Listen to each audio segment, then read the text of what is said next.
WNBA is looking into racist comments aimed at Chicago Sky guard Angel Reese. Today we are hearing from Reese. Hey, quick favor before we move on. If you find this content interesting, go ahead and like the video and subscribe to the channel. Most of you watch without subscribing, and it's free, but it helps us out so much. Have you done it yet? Thanks a ton for the support. Now let's get back to the video. It all began after another crushing defeat for the Chicago Sky, a game against the Indiana Fever that was supposed to be overshadowed by talk of racism in the stands. Instead, Angel Reese, the WNBA's most celebrated firebrand, managed to upend her own story in real time. Cameras rolled as she took her seat, expecting the usual lines about resilience, unity, and overcoming hate. What nobody saw coming was the moment she let the truth spill out, accidentally admitting she had never faced a single hostile word from fans in person. That offhand remark contradicted weeks of headlines, social media buzz, and a full league investigation. Herself, Tina Nguyen, also has team reaction. In the midst of the WNBA's ongoing investigation, the reaction was immediate. Sports talk shows paused mid-sentence. Social media erupted with stunned disbelief. How could one of the hottest names in women's basketball have built such a loud victim narrative without any real evidence? As the clip spread, fans and critics alike realized they were witnessing a rare thing in modern sports: a public unraveling of hateful speech from the Sky season opener against Indiana. Angel Reese is keeping her focus forward, adding, quote, "There's no place."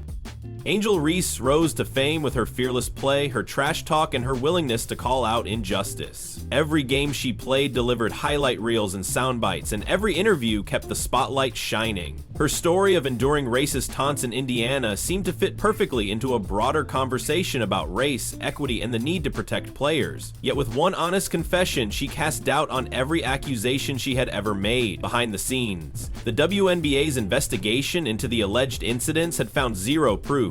No video, no audio, not a single witness willing to confirm racist remarks. Team staff, security personnel, even arena workers, all reported hearing nothing untoward. The league's findings were quietly tucked into a brief statement, but Angel's admission brought them roaring back into the headlines. From the moment her words hit the wires, the fallout began. Journalists scrambled to revise their coverage. Commentators faced harsh questions about their role in amplifying unverified claims. Fans who had rallied behind Reese felt betrayed, unsure whether they had been standing for justice or becoming pawns in a self-serving media stunt. In this league for that. They understand that this is the priority. Obviously, there's no place for this, and they Reese's PR team moved swiftly, issuing damage control statements and restricting her media appearances. Press conferences were shortened, interviews were scripted, and every question felt rehearsed. Yet the more they tried to manage the mess, the deeper they sank into suspicion. Meanwhile, fans on both sides dug in. Fever supporters reveled in their vindication, demanding apologies and calling out the Sky for smearing their name. Sky fans split between loyalists who refused to believe Reese could ever lie, and skeptics who wondered if her image was more important than her integrity.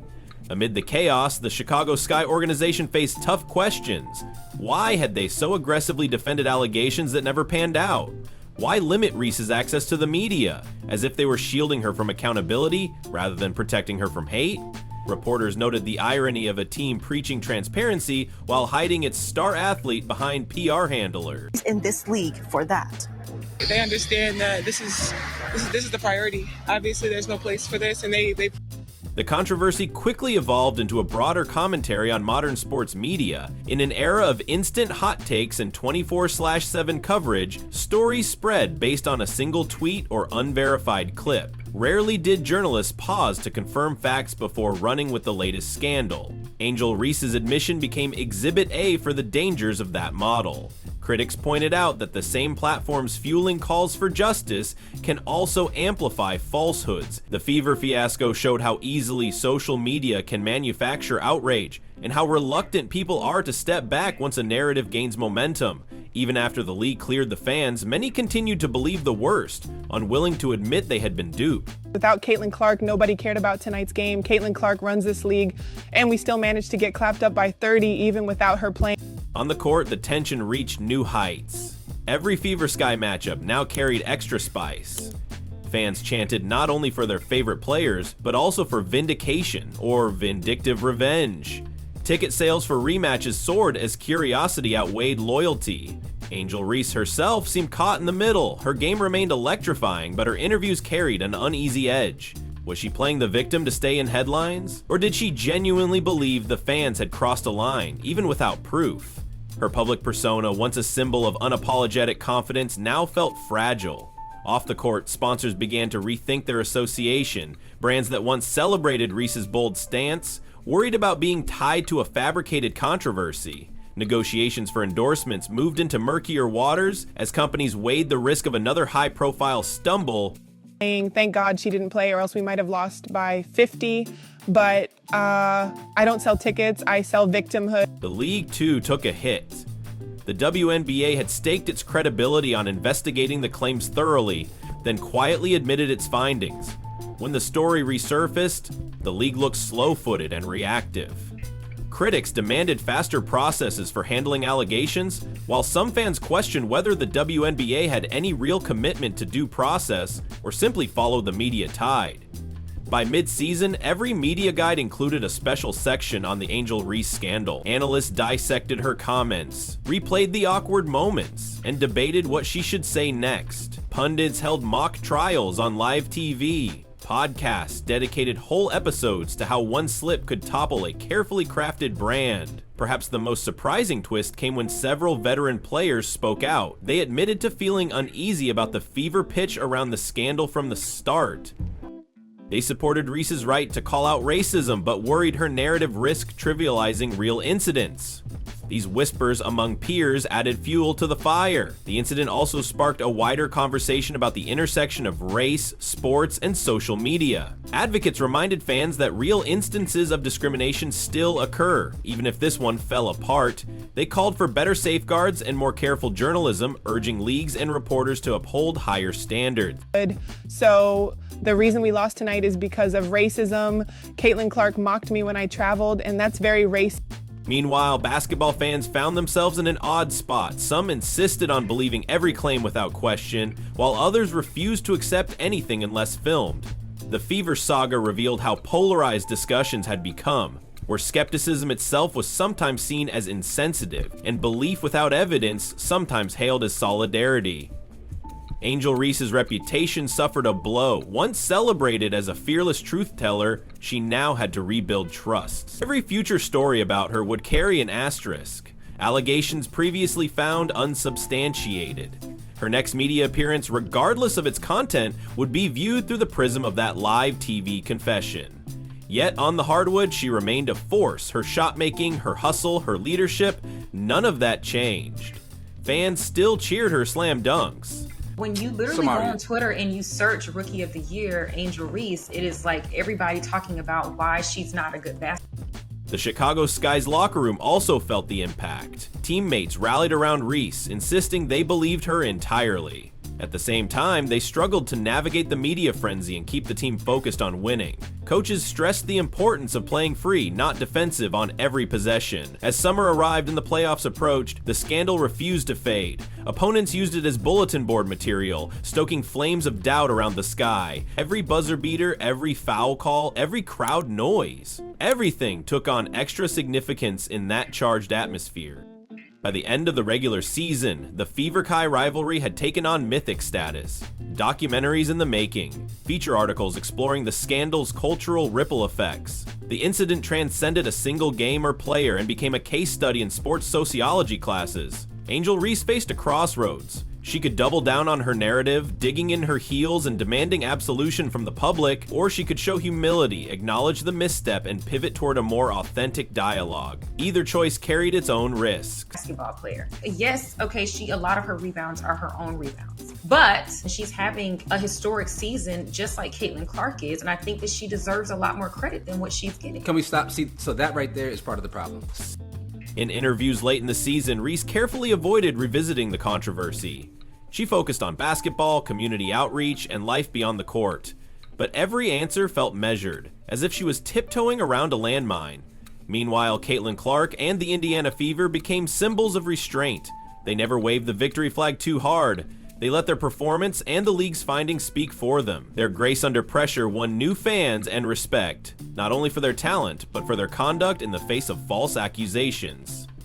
As the playoffs tipped off, the narrative shifted back to hoops. Yet the lessons of the scandal lingered. Fans learned to question sensational headlines, journalists committed to vetting sources, leagues dug deeper to clear their reputations when necessary. Angel Reese's brand evolved, too. She launched community clinics, spoke about mental health, and emphasized unity over division. She seemed to work hard to show that she stood for something bigger than headlines. Whether that effort erased the sting of her live TV admission, only time would tell. Let's stop comparing her to Caitlin Clark. Like, let's not compare her I'm saying season. people are doing that. I said Not she's true. having a historic season, just like Caitlin Clark. Yeah, but Where let's Caitlin so Clark In the end, the Angel Reese scandal became a cautionary tale about media, about narrative, about the power and peril of standing up for social causes in a hyper-connected world. It showed that a single, unguarded moment could shatter a story built over weeks. It reminded us that every claim, no matter how compelling, deserves scrutiny. And as the season closed with fireworks and trophy celebrations, everyone knew this chapter would be referenced for years to come whenever controversy met confession under the glare of live television. The fallout didn't stop with the end of the season. As the offseason began, every mock draft and opinion piece seemed to circle back to the Reese scandal. Pundits argued whether teams would avoid scheduling back-to-back games in Indiana or whether broadcast partners would tread lightly when covering Fever matchups. The media landscape shifted as outlets vowed to tighten their fact-checking processes and to treat athlete allegations with the same scrutiny afforded to any breaking news story. That pledge was met with equal parts applause and eye rolls, since change often comes slowly, especially in a world driven by clicks and viral moments. Angel, you scored 4 points and 2 assists against a Clarkless Indiana Fever. How much longer will you continue to perform like utter garbage? They told me Clark wasn't even playing. Take it easy tonight, Angel, coach said. She's out, it's your... Angel Reese herself took a rare break from public statements. She spent time training overseas, playing in summer leagues, and mentoring young hoopers in her hometown. Every social post from those trips was read for subtext. Fans scanned her captions for hints of remorse or defiance. When she posted a simple photo of a sunset with the caption "Back to Work," it prompted more headlines than some championship games. Even innocuous content became a statement, as if every move she made was a chance to reshape her reputation. Meanwhile, the Indiana Fever capitalized on their inadvertent hero status. They launched a fan appreciation campaign dubbed True Fans, True Stories, complete with highlights of positive interactions between players and supporters. Interviews with season ticket holders ran on local news, showcasing their loyalty and love for the game. This grassroots effort not only healed the rift, but also boosted ticket sales for the next season. It proved that genuine connection will always outlast manufactured drama. Back in Chicago, the Sky front office quietly revamped its communication strategy. They hired a veteran media coach known for balancing transparency with brand protection. Their goal was clear: prepare players to handle tough questions without veering into overly rehearsed sound bites. Reporters who once found the Sky cagey began to notice small but meaningful shifts: more openness about team goals, honest reflections on losses, and fewer deflections. It was a subtle change, but one that suggested lessons had been learned. Night, 4 points, 2 assists. You know what I realized tonight? Clark was never the enemy. It was me. This isn't rock bottom. I've been there. This is lower. This is the space underneath rock bottom, like where your stat line shows up and even your mom stops clapping. If this dive into scandal, spin, and redemption kept you on the edge of your seat, drop a comment below with your take on the fallout. Smash that like button if you believe in holding everyone, players, media, and leagues to the truth. And don't forget to subscribe and ring the bell so you never miss the real stories that shape the game.